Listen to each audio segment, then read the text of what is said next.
اعوذ باللہ السمیع العلیم العظیم الحفیظ بوجہ الکریم وسلطانہ القدیم من الرجس الخبیث المخبث الشیطان اللعین الرجیم وقبیلہ ونفخہ ونفسہ وہمزہ۔ بسم اللہ الرحمن الرحیم۔ تمام نبیوں کے سردار حضرت محمد صلی اللہ علیہ وآلہ وسلم اور تمام مذاہب کے سردار دین اسلام کے پیروکاروں، السلام علیکم، طبتم، برکتیں اور رحمتیں آپ پر۔ صلاۃ و سلام حضور صلی اللہ علیہ وسلم کی ذات پر اور دنیا کے عظیم ماں باپ حضور کے ماں باپ پر۔ آج کی گفتگو 39ویں مرحلے میں داخل ہو گئی۔ آج کا سرنامہ کلام سید علاء الدین علی احمد گیلانی صابر کلیری قلندر چشتی رحمۃ اللہ علیہ، یہ آج کا سرنامہ کلام ہے۔ گفتگو جو ہے وہ آگے بڑھتی ہے۔ تاریخ پیدائش آپ کی 1196 عیسوی ہے، جس کا 2013 جا رہا ہے، اور آپ نے روح کو خیرات کر دیا 1291 کے اندر۔ ٹوٹل عمر آپ کی 95 برس۔ ایک بات میں اور آپ کو بتاؤں کہ جب آپ ہجری گنیں گے اور اس کے ساتھ آپ عیسوی گنیں گے تو دونوں میں فرق پڑ جاتا ہے، یہ بات یاد رکھیے گا۔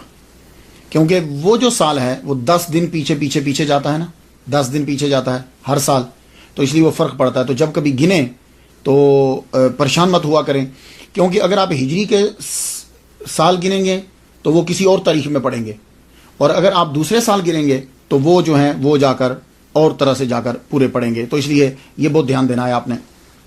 ٹوٹل عمر آپ کی 95 برس۔ آپ کی پیدائش جو ہے وہ ہرات میں ہوئی۔ ہرات جو ہے یہ افغانستان کے اندر ہے۔ افغانستان پاکستان کے ساتھ اس کا جو ہے وہ بارڈر لگتا ہے۔ ہرات میں آپ کی ولادت ہوئی۔ آپ کے والد گرامی کا نام سید عبد الرحیم گیلانی رحمۃ اللہ علیہ ہے۔ ساور پیا کے والد گرامی غوث پاک عبد القادر گیلانی رحمۃ اللہ علیہ کی اولاد سے ہیں۔ آپ کے والد گرامی کے اندر ہی بچپن سے ہی کلندرانہ صفات تھی۔ آپ جانتے ہیں نا نومیرک کلندر کسے کہتے ہیں؟ کلندر کی بہت سی تعریفات ہیں۔ تو ڈیفینیشنز کے اندر ایک یہ بھی ہے کہ وہ کلندر جو ہوتا ہے وہ ایک جگہ رکتا نہیں ہے، وہ چلتا رہتا ہے، پھرتا ہے، اس کی طبیعت کے اندر ٹھہراؤ بہت کم ہوتا ہے۔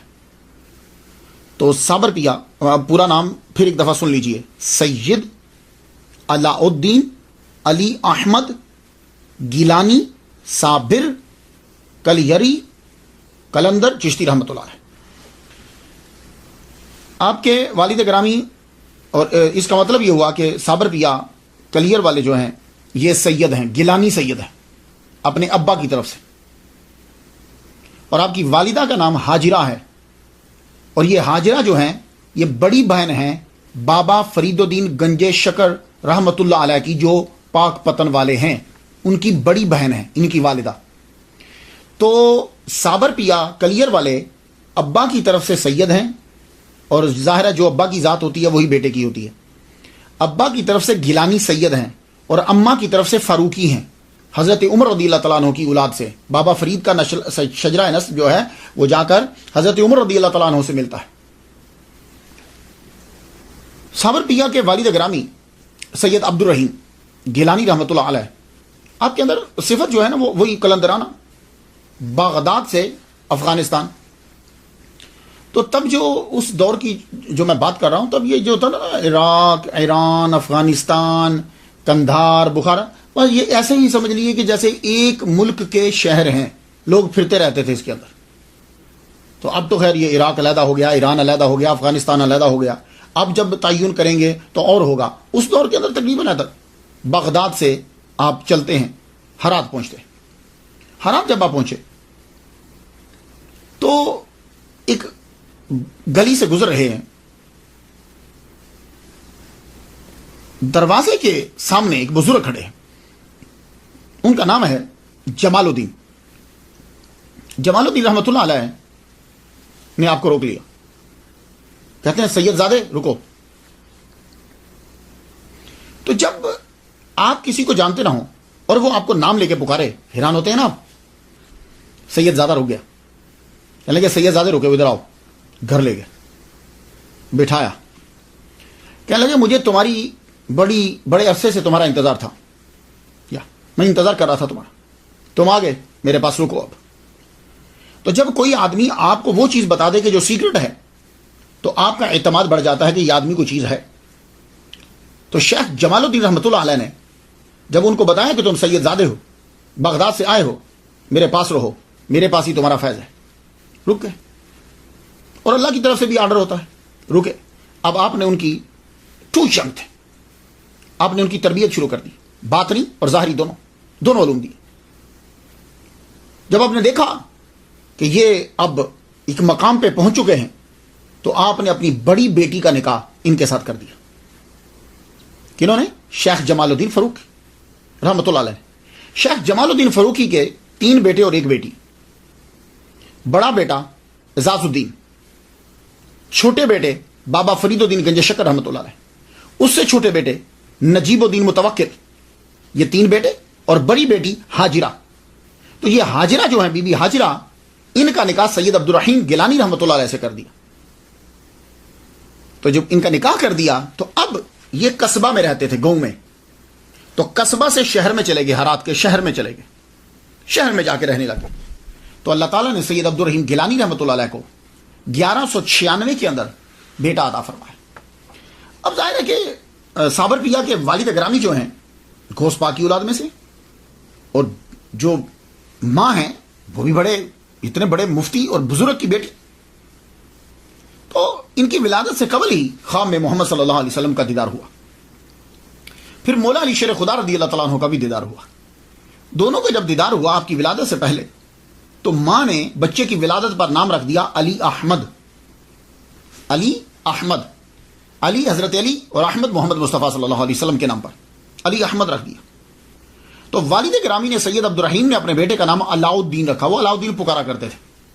یہ اکثر آج بھی ہوتا ہے. آپ چلے جائیں، دادا کسی اور نام سے پکارتے ہیں، ابا کسی اور نام سے پکارتے ہیں، فیملی کسی اور نام سے پکارتی ہے. اور مذہبی کرانا ہوگا تو نام بڑے اچھے ہوتے ہیں، 2 3 نام ہوتے ہیں. تو والد گرامی پکارتے ہیں علاء الدین کے نام سے، ماں پکارتی ہے علی احمد کے نام سے، کیونکہ ان کی ولادت سے پہلے محمد مصطفیٰ صلی اللہ علیہ وسلم کا دیدار ہوا ہے اور مولا علی کا دیدار ہوا ہے. کچھ نام سمجھ رہے آپ؟ تو سید تو وہ ہیں، علاء الدین ابا پکارتے تھے، علی احمد اماں پکارتی تھی، اور صابر یہ 12 سال کے کڑے ریاضت کے بعد، روزے کے بعد، بابا فرید الدین گنج شکر رحمۃ اللہ علیہ نے یہ صابر کا جو ہے وہ خطاب دیا. اب آپ سمجھ گئے. تو سید علی احمد صابر. تو کلیری، چونکہ کلیر میں آپ کا مزار شریف ہے، کلندر آپ نے جو مشرب اختیار کیا وہ کلندر ہے، اور چشتی وہ سلسلہ ہے آپ کا. تو چشتیہ کلندریہ بھی سلسلہ ہے. تو آپ صابریہ سلسلے کے بانی بھی ہیں. آپ کی عمر جب 5 سال ہوئی، 1201 کے اندر صابر پیا کلیری کلندر رحمۃ اللہ علیہ کی عمر 5 سال ہوتی ہے تو آپ کے والد گرامی کا سایہ سر سے اٹھ گیا. آپ کے والد گرامی جب دنیا سے چلے گئے تو والدہ ماجدہ آپ کو واپس پھر قصبہ میں لے آئیں، جہاں آپ کی فیملی ہے، جہاں آپ کے ابا اور رشتہ دار جو رہتے وہاں واپس آ گئے. واپس جب آئے وہاں رہنے لگ گئی. تو بابا فرید الدین گنج شکر رحمۃ اللہ علیہ، انشاءاللہ جب ان کی گفتگو ہوگی تو میں آپ کو بتاؤں گا، وہ تب جا چکے تھے.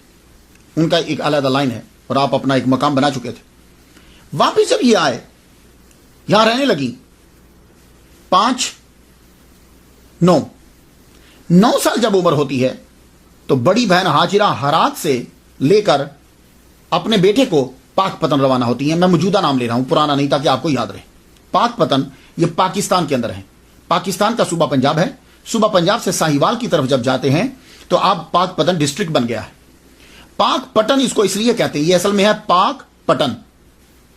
تو یہ پاک پتن جو ہے، پتن پاک مینز ہوتا ہے کلین، پتن کہتے ہیں جس جگہ کے اوپر کشتی اور بوٹ آ کے لگتی ہیں اسے پتن کہتے ہیں.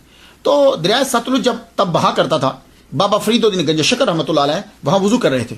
تو کسی نے یہ کہا کہ دیکھیے حضور، نہ تو پانی پاک ہے نہ جگہ پاک ہے، نہ تو پانی پاک ہے نہ جگہ پاک ہے. تو بابا فرید نے فرمایا نہیں، پاک پتن، یہ جگہ بھی پاک ہے پانی بھی پاک ہے. تو تب سے اس جگہ کا نام ہی پاک پتن پڑ گیا. اب آپ سمجھ گئے؟ تو میں پاک پتن ہی نام لوں گا کیونکہ لوگ اسے سمجھتے ہیں. اب تو پاک پتن جب پہنچی، سید علی احمد